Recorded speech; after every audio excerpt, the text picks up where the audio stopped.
Welcome back to my channel where I talk about books, bookish things, and guys, if you haven't already, like and subscribe to my channel so you can get notifications. You can come back here anytime you want, and it helps me grow as a content creator. So any little thing helps for sure.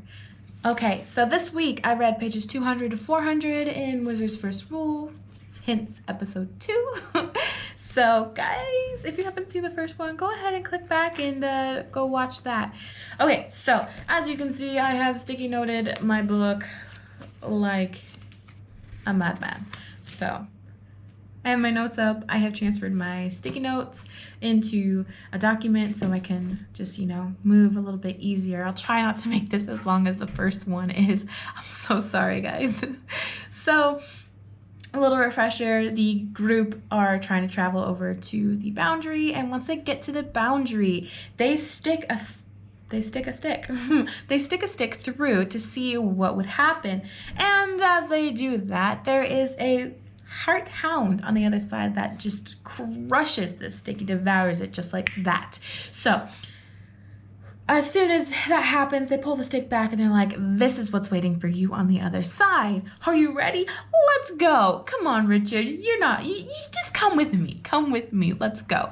And they cross over. Why? Now, keep in mind, they did not get attacked.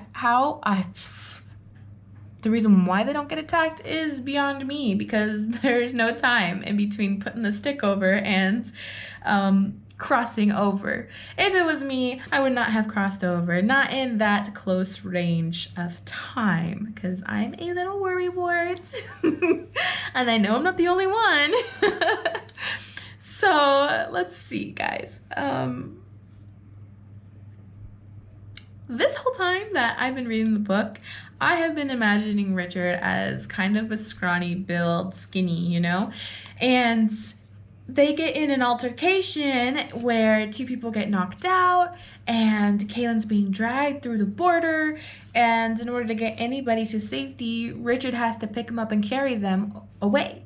And I was like, oh, he's not going to be able to do that. This is going to take him some time. He's going to struggle. He did not struggle one bit, except with their guide. He dragged his guide, but he carried Kaylin. He carried Zed. They were easy peasy. And I am actually pretty shocked. Another example of his strength, he gets in a sword fight later with somebody else. And the sheer impact of his sword with somebody else's sword pops that person's hands and their wrists. I'm like, oh, yeah, that's gotta hurt. That has to hurt. The whole time I'm reading this book, I'm just like on edge. I think I have bit my nails down so short just because I'm like, when they're sad, I'm over here like, don't cry, it's just a book, it's just a book, you're good, you're good. The little wins that they get, I am celebrating. I'm like, yes, oh my gosh. And it is such a special talent for an author to be able to make a reader feel everything that the characters are feeling. And honestly, I feel everything these characters are feeling, except, the violent part. I don't feel that. But this book is giving me anxiety. There are multiple reasons, like all at once. It's just like the world is just taking a big dump on these characters. You're being hunted by hearthounds. You're being hunted by assassins. There's giant snakes. You have no food. Your guide is incapacitated. Like, you're running out of time. The world is resting on your shoulders. Save us. And it's just, they're never out of the clearing. They're just always getting hit. And you're always like, okay, okay, you got through it. Let's continue. A little cute passage that I thought was, it was like, oh, Kaylin kind of has this effect on boys and men that they kind of become infatuated with her. And in this particular time, it was really sweet. They get to an inn, and the innkeeper's son is just doing everything he can, bending over backwards, offering all these things for Kaylin, and it's so sweet. And as soon as he leaves the room, his father's like, hey, will you come back and marry him, please? Just take him with you. Because he will take you in a heartbeat. And she's like, no.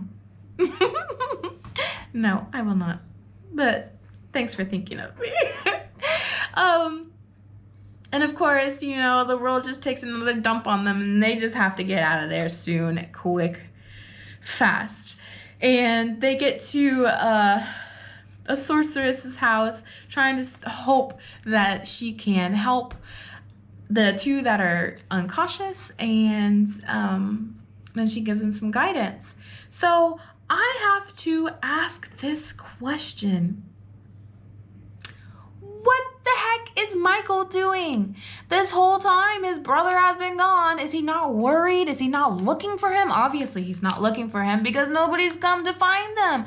And we haven't seen his side yet. We haven't read his point of view.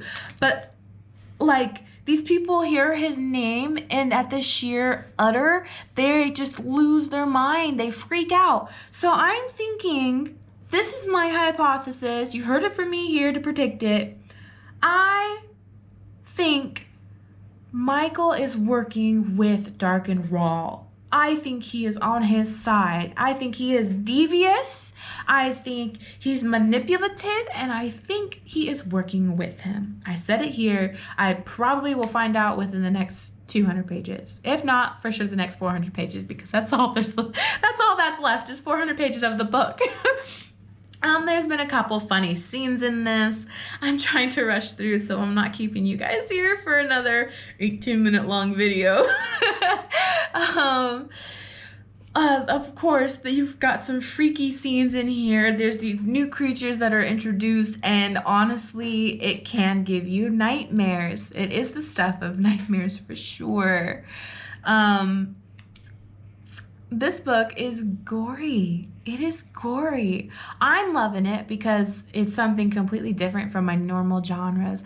But this book is gory. I have to admit. There's a lot of sword fights. There's creatures that just, you know, tear from limb to limb.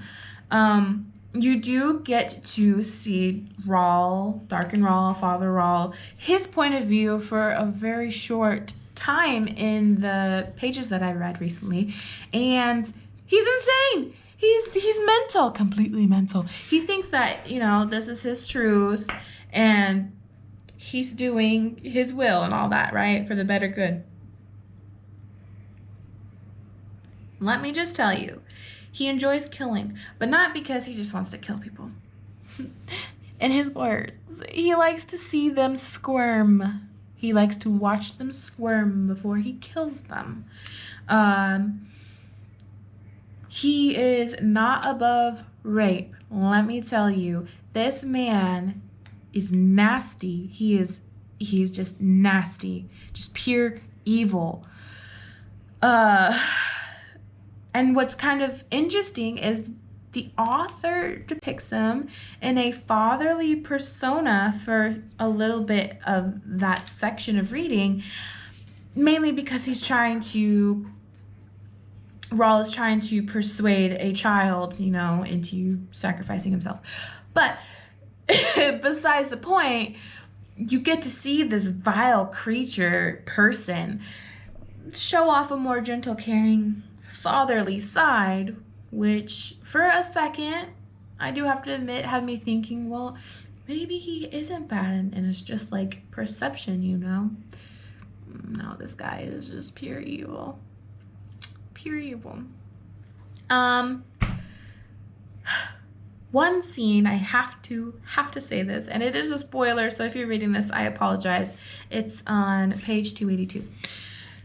Rahl has admitted that this necklace that Richard has been wearing like for a long time, his father gave it to him, it's not an ordinary necklace. It has Rahl's power, his magic inside it. So Rahl's able to track him through this necklace and nobody else knows. when I read this, I was like, no, no, no, no, no, no, no, no, no, no, no. And they don't know. They don't know. This whole time I have been waiting for the ball to drop about Kaylin because she's a confessor. What is a confessor? Everybody knows what a confessor is except me. I don't know what it is. But everyone's terrified of her and her power. So I cannot wait to figure out more. I can't wait to figure out that Michael is, in fact, what I think he is. And the last little snippet is Zed is my favorite character. He is the comedic relief in everything that he does in this book. That's it. That's all for today. I will see you guys next week. Like, subscribe, comment, and if you really like it, share the video. All right, guys. Bye.